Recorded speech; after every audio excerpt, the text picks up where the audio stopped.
Hey everybody, we are here with Steven, Zach, and me for the unboxing of the encounter at Amon Dîn, which is our latest Lord of the Rings, what am I talking about? Adventure pack. It is a Game of Thrones of sorts. Kinda, yeah. Game of Thrones. The throne of life and death, you know? That's right.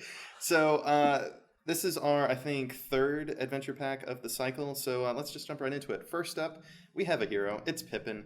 We all know who he is. He's a hobbit, right?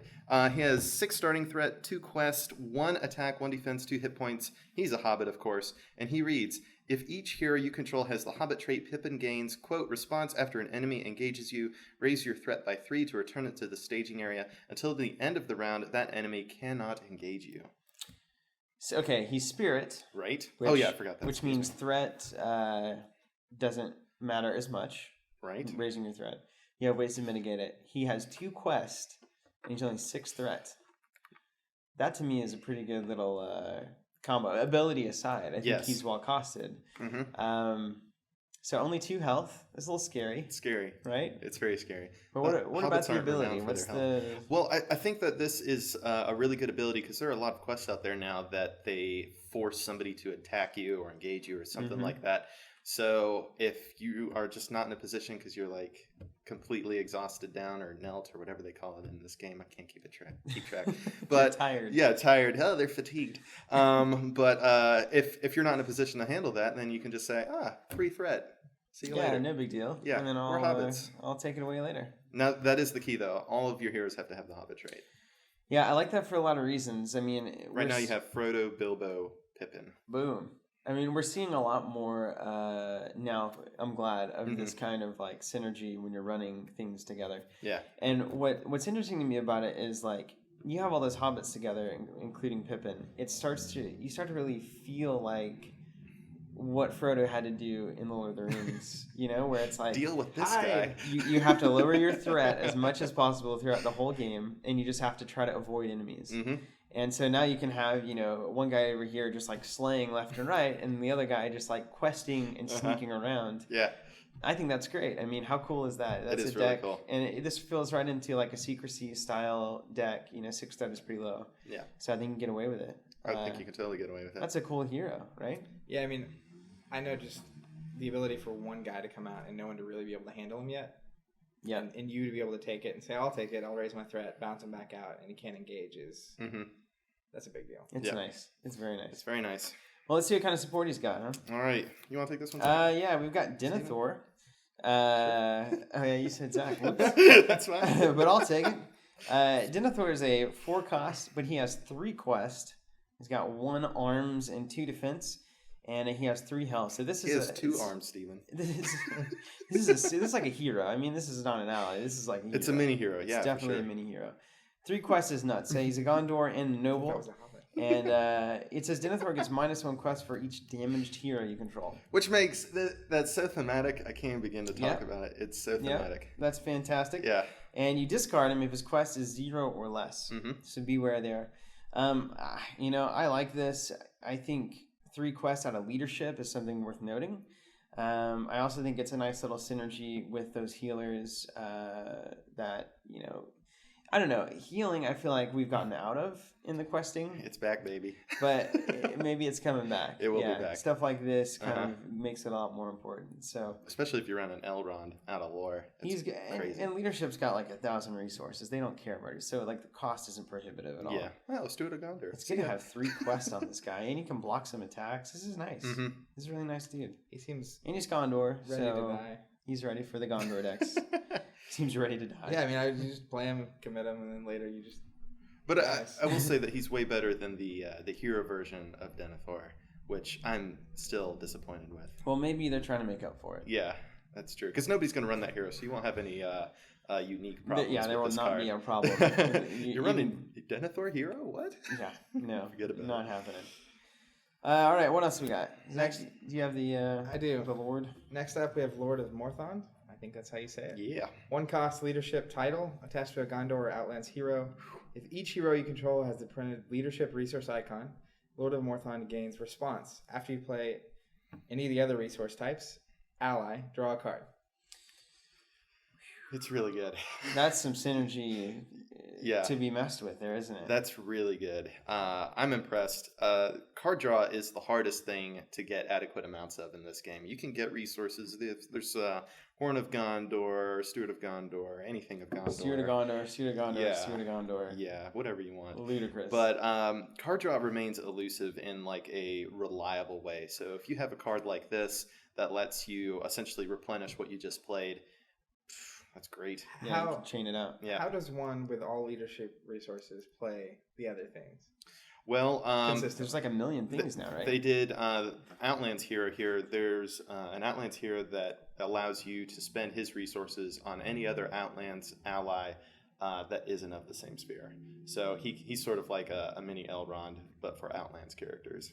A mini Elrond. Well, yeah, the Elrond hero lets you spend his resources for any ally of any sphere. Cool. And the thing is, this doesn't have like a limit once per X, so you can just chain out allies. Yep. And just flood it out. And the Outlands are ready to be swarmed out there. 2 cost at the most. It's split between 1 and 2 costs. That's crazy. So they're real cheap. You can flood and just keep drawing cards. And again, really happy to see them playing off of Let's Run pure leadership decks that can Finally. play other stuff. Yeah. But yeah. Well, let's have those leadership heroes. Yeah, it's great. Okay, next up, this card is Fantastico. Book of Eldar. It is a tactics attachment, 4 cost, record traded, attached to a tactics hero. Reduce the cost to play Book of Eldar by 1 for each hero you control with a printed tactics resource icon. Action. Discard Book of Eldar to play any tactics event card in your discard pile as if it were in your hand. Then place that event on the bottom of your deck. What? That's excellent. Yeah. Glamdrig. There are so many cheap, 0-cost, fantastic tactics events. Good gravy. I cannot tell you how good this card is. Yeah, it's excellent. I mean, and again, you run 3 tactics heroes, you get rewarded with an awesome card. Yeah. That works really well. It's cray-cray. I love this. There's a lot of great tactics. It couldn't be better unless it were like base Tactics cost events. 3. That way it were no cost to you. Yeah, but anyway. this is great. But the thing Talk that is about options. The thing that is cool about this is that even if you aren't running completely tactics here, so like you're running 2 out of 3 or something like that, it's still going to be reduced by 2, so it isn't reliant like the other one was on being completely pure in that one sphere. Yeah, and I kind of like it too because if you're playing the hardcore version of Lord of the Rings, also known as the Secrets version, where you're not saying, hey, I've got a card to deal with this guy, don't worry about him. Right. Instead, it's just kind of like more or less silence around the table and you're declaring what you're doing. If you guys never play like that, you should try it. It's the real man's way. Yeah, I mean, you put this on your hero and now all the players are aware that you have access to any card in your discard pile. And so it just makes the table state a little bit more interesting where everyone's looking through your discard pile and like, I wonder if he's thinking to play that. So I like this card a lot. This is great for tactics, man. What more could you want? Oh my gosh, yeah. What more could you want? You can't want more. Well, you can, but it's foolish. Faux Hammer alone. Well, I called it Glamdrig earlier, but it's called Faux Hammer. 0 cost. Draw 3 cards if you just killed. Oh, you have to kneel a weapon, and then you get to draw 3 cards. Cost 0. It's crazy. Seems good. Once you kill someone. Once you kill someone. It's good. Anyway. I'll go to me. Dorian Discipline, 0 cost tactics event. Gondor traded. It's a Gondor traded event, so that could be worthwhile if you have to search for a Gondor card or something. Cancel up to 2 points of damage just dealt to a Gondor character. Nice. You're not gonna run that, are you? Well, you might. You might. Are you? Are you? It works well with that Denethor, but he's leadership, so I don't know. Yeah, I don't think that's a thing. It's an option. I'm just gonna move on. It's an option. He's not. You guys aren't gonna run this. You guys aren't gonna run this. Well, you know it. I think it is doing a little bit to bring like pseudo healing into other spheres. It's not healing exactly. It's going to cancel the damage. But healing, kind of like you were talking about, it's not that common. There's a few cards in lore, but a lot of them are early cards and they're not cost effective and all this kind of thing. So there's not many choices in terms of being able to get good healing for a decent price. Yeah, I feel like Tactics is just going to try to boost up their defense with cards I think they should. rather than trying to cancel a very specific like Gondorian condition. I guess you guys can prove me wrong. We'll see. All right, we'll go ahead and move on. Next up, we have the Ministerian Landright. He's a 1 cost, 0/0/1 defense, 1 health spirit. I believe. And Gondor Craftsman traits response. After an encounter card with Surge is revealed, discard him to name enemy, location, or treachery. If the next encounter card revealed is the name type, discard it without resolving its effects. Interesting. I wish that were 0 cost. For this. He's the Lamprey. He leaves a lot to be desired. Art, not. The art is great. Mm-hmm. He almost looks like a hobbit. He's like a hobbit with a disguise. Yeah. On. He's like, I'm just holding the lamp. I'm a craftsman. Here's the thing. Okay, there's There's a couple of things that need to happen. First of all, you got to have somebody or you with some kind of, I think, encounter deck looking ability, which there's a lot of that out there. So it's not lore, especially. You have to be working with a lore player. Working with a lore player, and this guy's only one. So like, if you have one spirit hero, you can throw him in and add to your encounter deck mischief. But isn't there a point where we're just kind of stacking conditions on conditions and it becomes it's less probable. So you got to reveal a thing with Surge. Then you've got to have looked at the encounter deck enough to know for sure that you can discard this guy to cancel the next card. And even if you cancel the next card, it might not be that big of a deal. Yeah. So I think there's a lot of things that need to line up for this guy to be good. But hey, there's another Gondor dude out there. Isn't there stuff that gets pluses for Gondor characters? Oh, yeah. Yeah? Okay. Okay. Oh, yeah.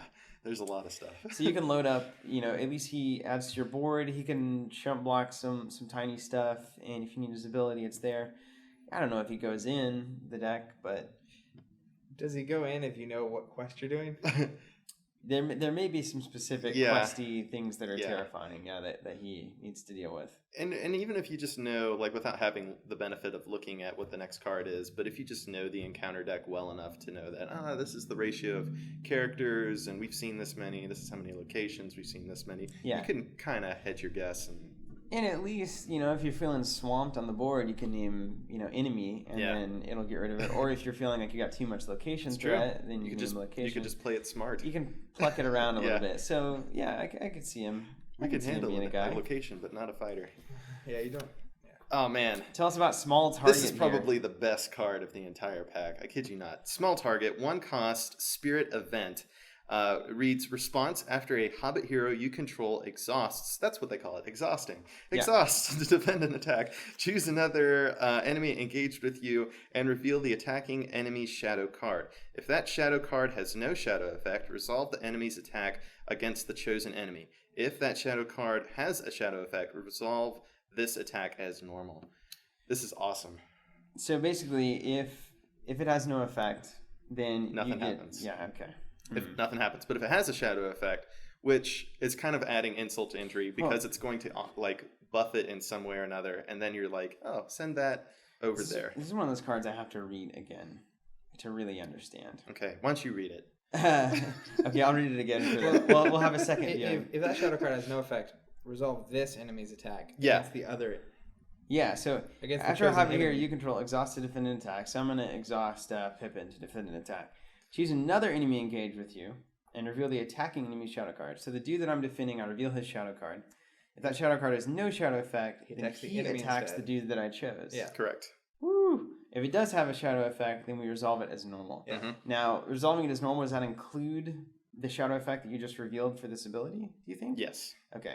So it could go good or bad. Now, knowing what it is, though, you could potentially play things, right? Yeah, exactly. So the good news is, first of all, if you've seen the encounter deck, you can know what's going to be dealt to your enemy.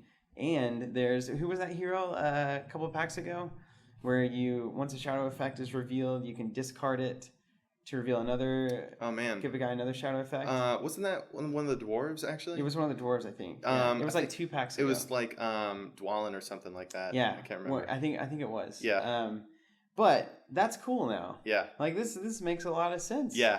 Now it has to be Hobbit, so that's one thing to consider. Also, it does require you to have at least 2 enemies engaged with you. Yes.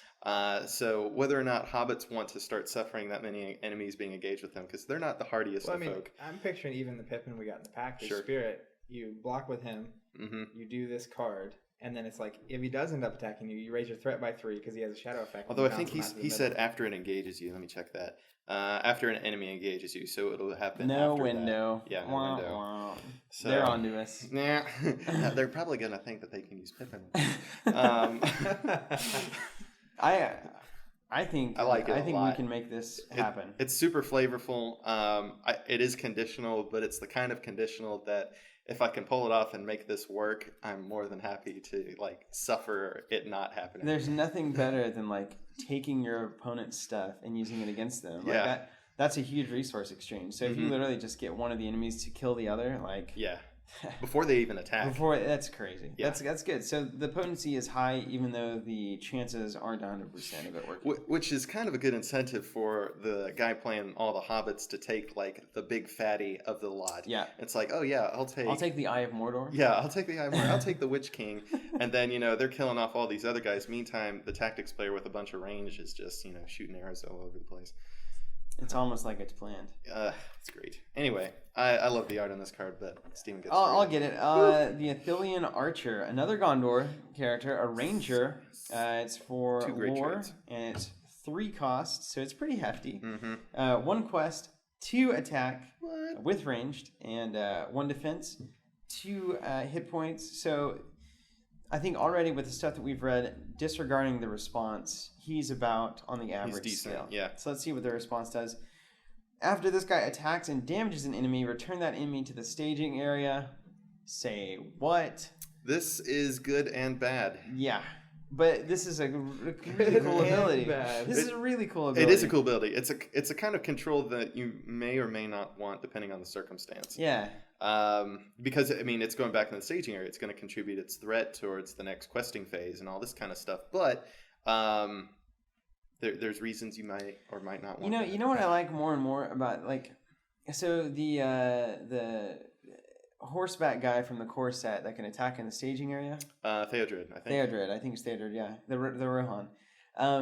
So this could be a cool little ping pong thing, right? Yeah. It's like right back out, and then it's like put them down. I like stuff like that, so that can kind of interact with different cards in very specific ways. Yeah. And the ultimate problem is, guys, like if it's a really hoss enemy, and you're only doing 2, you've got to throw a lot into the attack just to damage the enemy, so that you can trigger this response. And then maybe you don't even want him out there, but maybe you it's a do. response. You get to choose to trigger him. Yeah, So yeah, for sure. Derp. So you can make it a thing. I think that's a really flavorful ability, though. I like that a lot. I do. I like that a lot.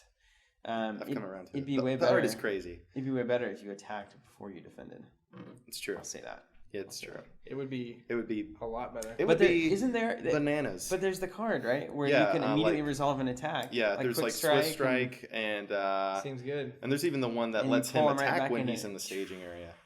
Well, the nice part about that is that you can engage so someone else doesn't have to, Yeah, and then bounce them back out, and all the ranged dudes on the table can just have that's fun. true. This is cool. That's true. This is very cool. It's cool.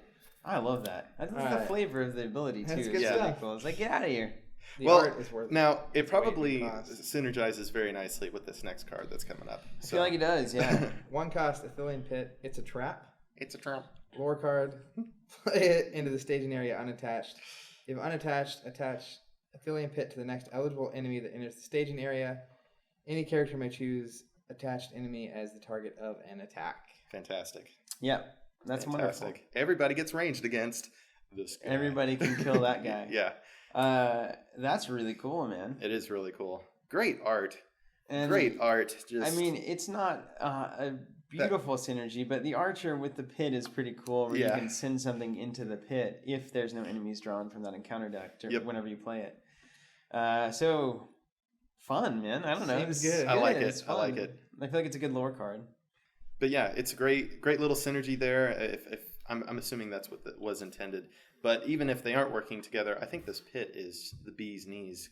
What if we see like a trap deck for out of lore? Yes. Like forest snares and pits. Yes. And like, what if there's a hero that's like for each trap on the board? and you he's get got to be XYZ, like and he's like a hunter with this all these awesome traps. ranger. Yeah, Oh, that would be fantastic. that would be great. Okay, Moving on. got to settle down. Past the old dreamland there. All right, next up, Hobbit Sense, a 2-cost event, no affiliation to any sphere. Play only if each of your heroes is a Hobbit. Interesting. Combat action. Enemies engaged with you do not attack this phase. You cannot declare attacks this phase. So, That's insane. if your head is below the water, play this card, and you have nothing to worry about. That's insane. Yeah. And fantastic. You can take on a lot of enemies. Your friends with range can take them. They don't get any attacks.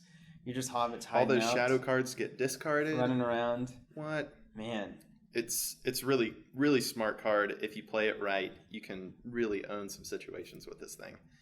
That's great. I'm loving it. That's like, this is a Hobbit deck, like, make or break card right here. I just can't, made those decks. Can't wait to keep seeing more of these Hobbit things coming out because they have been lacking. All right, I'm going to do the next 4 cards, just reading them, just because there's so many copies and we all don't have them. This is, actually, just to say, that's it for the player cards. Everything else will now be for the encounter deck. And we won't talk about the quest cards just because you have to have some surprise. Because if you know the quest, you want to go on a quest. Yeah, you don't want to. Where's the adventure? Anyway, rescued villagers. It is an objective for this specific encounter, and it reads: if a location leaves play as an explored location, move any villager tokens from that location to this card, rescued villagers. At the end of the game, if there are more villager tokens than damage tokens on dead villagers, which is the next card I'll be talking about, the players have won. So these are... So we got to rescue villagers in this game. Yes. Essentially, if you didn't know, so cool. The whole point of this encounter is you're out in this Gondorian village, and then there's a swarm of orcs that descends upon it, and they need help, and they're just going to try to rape and pillage this village. Ha! It rhymed. So... That's probably why they call it. Pillage the village. I can't believe out of all these years I've never heard that said before. Like rape and pillage. The village. The village is a constant thing that's like been in fantasy situations. Yeah, role playing and all that kind of stuff. And I've never heard that rhyme before. Well, first time for everything. So this is the one you're trying to get your villagers on, and then here is dead villagers. Also an objective: if a villager token is discarded from a location, objective, or quest stage, place a damage token on dead villagers. At the end of the game, if there are more damage tokens here than villager tokens on rescued villagers, the players have lost. So, I think more here, less here.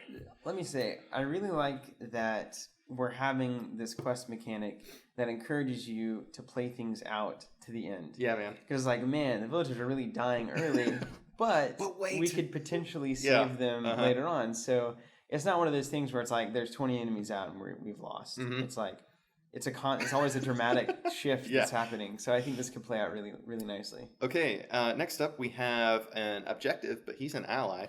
Lord Alquran. He is a 1/2/2 with 3 hit points. Gondor traded and Noble traded. The first player gains control of Lord Alquran, so he's going to be the first player token, as it were. Response: after a villager token is discarded, exhaust Lord Alquran to place that villager token on a location instead. So this kind of gives you a second chance to bring them back. Boy, it's hard to discard. It's such a good dude. Yeah, but wait, if Lord Alquran leaves play, the players have lost the game. So it's very hard to discard such a good dude because he has to stay alive the whole time. So what, you just never get to use that ability? No, you do. He just can't receive 3 damage and be killed. Because you're only exhausting him. Oh, you exhaust him not to discard. move. Yeah. Okay, I thought you discarded him too. Yeah. I was like, well, that's a weird mechanic. Okay, so exhaust and move. Okay, that makes sense. We lose. Yeah. Cool. He's going to kind of give you a little bit of a buffer if things get dicey. All right. Which they will. Yeah, they invariably will. All right, so here is our first true card from the encounter deck. His name is Gulat. He is a 30. What's that orange number? Threat value, engagement value. 30 engagement, 3 threat, X attack, 3 defense, 7 hit points. He's an orc and a urk. But anyway, X is the number of damage tokens on dead villagers, so he's going to be hitting for the amount of villagers that have been killed. It's kind of weird to think about. It's intimidating. He's just getting crazy. Or maybe he's using them as like weapons. Maybe he's a necromancer. And he's like raising them. They're like his skeleton minions. Anyway, that's not happening. Forced. When Gulat attacks, place 1 damage token on dead villagers. Ouch. So he's going to be feeding. He kills a villager every time. He's going to be feeding his own strength, which is he kills a villager every time. Crazy. That guy's... Oh man! While Gulat is in play, the game cannot end. You gotta kill him. So you can't win or lose, but it's just not gonna end. You gotta kill him. And he has victory too. But you have a lot. You have a lot of good Hobbit stalling tactics there, where it's like, you didn't get to attack this turn, then we're gonna trap you next turn, and Yeah. So you can play around with him a little bit. You can play him. All right, so he's definitely the big baddie of the bunch. Fortunately, there's only one of him. Why don't you hit us up for the next one? We also got some marauding orcs. They look quite marauding, quite scary. 25 on the engagement there. 2 threat, 4 attack, 1 defense. So at least we know that the Athenian Archer can send these guys back by himself. Yes. He can get through there. See you. And 4 hit points forced after marauding orc attacks and destroys a character. Place 1 damage token on dead villagers. So no chump blocking here from a 4 attack dude. Woo. And the shadow effect on this guy, this attack destroys a character, discard 1 villager token from rescued villagers. Ouch. This is going to get saucy, man. There's 4 of these in the encounter deck, which is 4. Yeah, which is something to bear in mind. You do not want to run into him. Yeah. All right, next up we have the Orc Ravager. I don't know how many copies there are of this. I think 3. 35 engagement, 2 threat, 3 arms, 1 defense, 3 health. Orc, when revealed, discard 1 villager token from the active location. If no villager token is discarded by this effect, Orc Ravager gains Surge.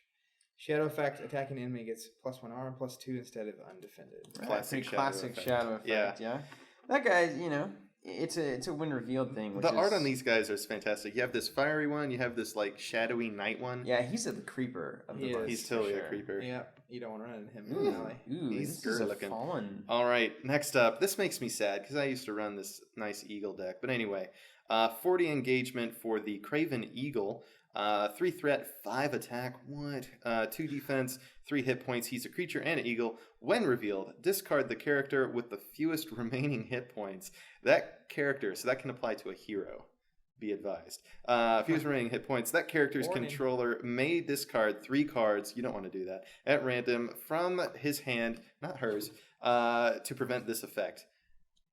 I don't know if you want to discard 3 cards unless it's like a critical something. I mean, if you're getting ready to lose a hero. Yeah, certainly for a hero, but 3 cards is a lot in this game.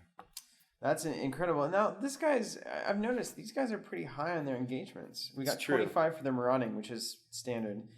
35 on the Orc Ravager, so he's going to stay out there for a while, and 40 on the Eagle. Yeah. So you probably don't, you're not going to have to worry about these guys terribly much. His when revealed effect obviously is going to go off. Yeah. But I don't know. Usually it's not going to hit. You may get him early and it doesn't matter. Well, I think they're at least giving us a little bit of play on both sides of the engagement spectrum, because for a while we've had a lot of characters coming out of the encounter deck that had really low engagement values. So you're fighting from the onset. This at least allows you to play some of the higher starting threat decks without having the swarm come at you right off the bat. So I at least appreciate that from that perspective alone. Yeah. But man, what's up with having an evil eagle? Evil eagle. Well, as it says, eagles are not kindly birds. Some are cowardly and cruel. It's true. It's true. That's what I've always said. All right. You want the Burning Farmhouse? Yeah, go ahead. Burning Farmhouse, 1 threat location, 5 to complete it. Villagers 4. So this comes in with 4 villager tokens on it, right? Correct. And you just use resource tokens to represent those. At the end of the round, discard 1 villager token for Burning Farmhouse. Oh, no. So, hey, get them out. At least they're not going to damage tokens on the dead villagers thing, right? Right. So they're just being discarded. They're running out of the farmhouse. So I guess you can't technically save them. Correct. Look at it burning there. So there we go. This is a location that seems to be really critical in this quest. Victory 1 on that, which is interesting. So all these locations seem to have some victory count. So that's probably going to be important for your play if that's something that you go for when you're playing like that. Yeah, victory. Yeah, if you care about victory points. Next up, we have the Gondorian Hamlet. 2 threat, 4 to complete. Villagers 3. While Gondorian Hamlet is in the staging area, it gains Forced. After a treachery card is revealed from the encounter deck, discard 1 villager token from Gondorian Hamlet. That's not awful. Yeah, it's not. It's reasonable. It's not awful. We haven't seen the treachery card, but that's not awful. Oh, yeah, I almost made a Hamlet joke, but then I realized it's a Tulsa thing. Yeah. Kind of like a Honeykiss villager. Man, now I want that. Yeah, I want Hamlet. Lunch. It's almost lunchtime. What are you? It's you, Robert. Right? Yeah. Okay. So secluded farmhouse, 3 thread, 3 to complete. Villagers 2, Gondor traded. Travel. Reveal the top card of the encounter deck and add it to the staging area to travel here. That's a mixed bag. yeah, mixed bag for sure. It could just be another location with villagers on it. That's right. Yeah. With more threat though, but it could be one of those nasty orcses. Even better with those lure guys that look in the encounter deck. I'm saying true. it's getting more. Yeah, and more starting important. to look at the encounter deck is going to become a real. Big Also, if thing. you take these 3 locations together and look at them, it really puts you in the scene, right?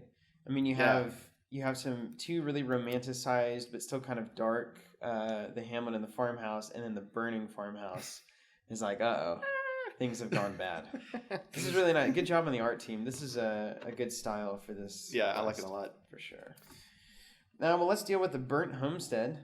Ooh, man, look at that art. Yeah, this art is incredible. These are humans have this one, burning. I don't. Here, you take a look. It has Surge on it. It's a treachery card with Surge, which we never like. When revealed, raise each player's threat by the number of damage tokens on dead villagers. So the worse you've done, the worse it gets. Yeah. Basically. It's like zombies. And the shadow effect, defending player raises threat by 1 for each damage token on dead villagers. So you got to keep dead villagers under control, or else things like this will just trounce you. That's kind of scary, actually. Ooh, and another thematic card. Zach, you have Trapped? I do not. Is it all us? Yes, it's all us. Okay, so Trapped Inside, Doom 2. He doesn't have one because there were only 2 copies. Yeah, got to prioritize. Yeah. Okay, so Trapped Inside, Doom 2. When revealed, discard 1 villager token from the active location for each player in the game. Ouch. If no villager tokens were removed by this effect, Trapped Inside gains Surge. Doom 2 on a potentially Surge event is always the most annoying thing. It is. Ever. Everybody raise your threat by 2. And then we get, gain what is nothing. it? Burnt Homestead. Raise your threat by more. And it also has Surge. And what's the this guy's got the shadow effect on it, right? Yes, it does. Oh, Shadow. If this attack destroys a character, discard 1 villager token from rescued villagers. Not a problem. Not a problem. No, it will be. Not a problem. Last one, Steven. Last one, let's do it. Panicked. We won't be, but the villagers definitely are. It's a treachery card. When revealed, each player must take a villager token from rescued villagers and place it on a location in the staging area if able. So they're running. We've kind of rescued them. They're like, my family's back there. If you guys would just like, be cool. My kid's inside, or like me and my dog. You're rescued. If no villager tokens were placed on a location by this thing, then it gains Surge. So this is going to be a really awesome quest. Yeah. I already know it's going to be like, you're going to feel the anger at the villagers. It's like, just stay where you are. You're gonna be like King around. Arthur in Monty Python and the Holy Grail, where he's just like, bloody peasant, just stay where I put you. And the shadow effect gets +1. Attacking enemy gets +1 for each dead villager, basically. Yeah. So try not to let them die. Guys. Yeah, keep dead villagers under control.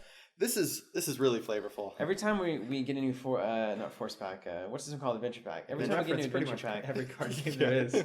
I keep thinking the quests are getting cooler. They are getting more cooler. impressive, because this isn't.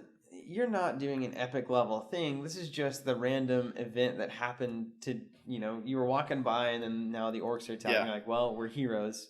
We got to stop. And as a reminder, like each one of these adventure packs comes with a little chunk of narrative that is the bridge between all these quests, so that while you're going along and doing your thing, you're seeing what you're doing, how what you're doing is playing into the next stage of the quest.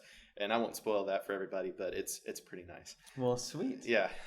All right. Well, any more thoughts on the adventure pack? I can't wait to play it. I really do want to play this, actually. Right now. These attachments, I think, were the all stars of the pack for the players. And I like Pippin. I like where the Hobbit decks I'm could excited potentially go. to see people playing Hobbits.